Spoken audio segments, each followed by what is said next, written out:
Concernant le montage de Holosun 509T sur une plateforme Shadow System, vous avez besoin d'utiliser évidemment votre 509, donc le voilà. La culasse de votre Shadow System, ici une culasse de XR920 FDE. Notez que le principe de montage sera le même pour un DR920 ou un MR920. La plaque Minirai Picatinny qui est fournie dans le kit avec l'Holosun 509T.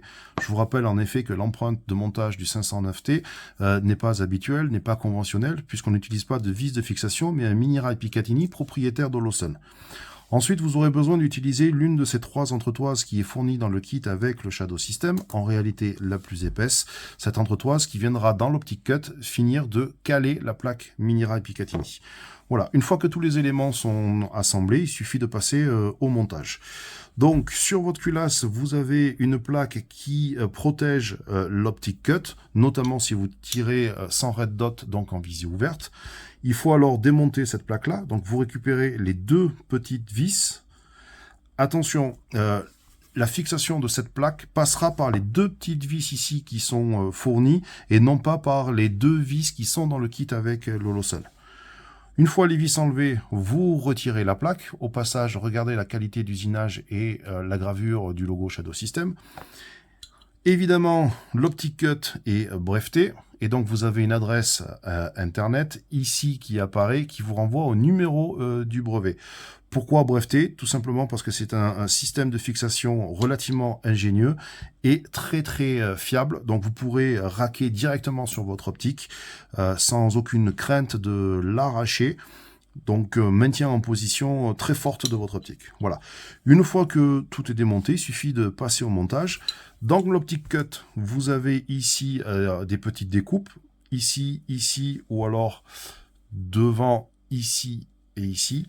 Dans ces petites découpes, viendra se fixer ces ergots. Voilà, on les voit mieux ici. Les ergots de l'entretoise. Donc voilà. On met en place l'entretoise dans l'Optic Cut. On prend la plaque Minirai Picatinny. On la positionne devant. On la met à fleur avec l'entretoise. Et il suffit d'appuyer légèrement et l'ensemble se met en position légèrement sous contrainte.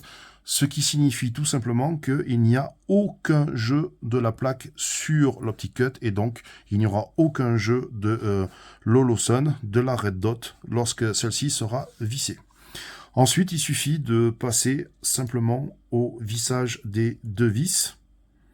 Donc pour ce faire, j'utilise toujours mon fixe Heat Sticks, qui provient de chez Terang, qui est en réalité une clé dynamométrique. Donc on y va.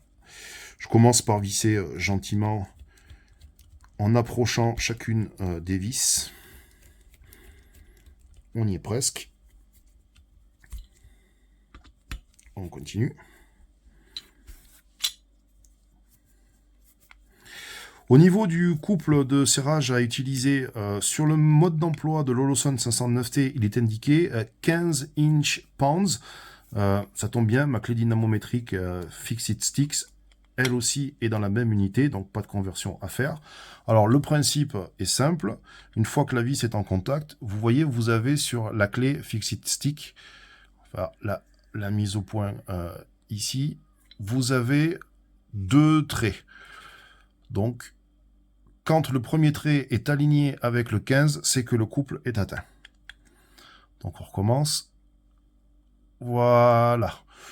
Je vais en rajouter un tout petit peu pour la forme, pour être sûr que ça bouge pas, que ça reste bien en position. Donc même si la notice indique 15, je suis passé à 20 pour être bien sûr que ça tient. Je fais pareil sur l'autre vis. Et voilà. Ça y est, la plaque Minirai Picatinny est positionnée sur l'Optic Cut. Il ne reste plus maintenant qu'à monter l'optique elle-même. Donc on la met en position. Voilà. Et on serre.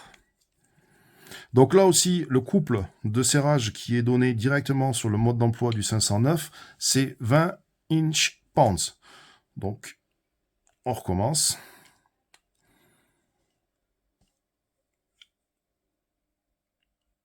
Et voilà. 20 inch pans. On relâche. Ça y est, l'optique, le 509 est monté sur la culasse de mon XR 920.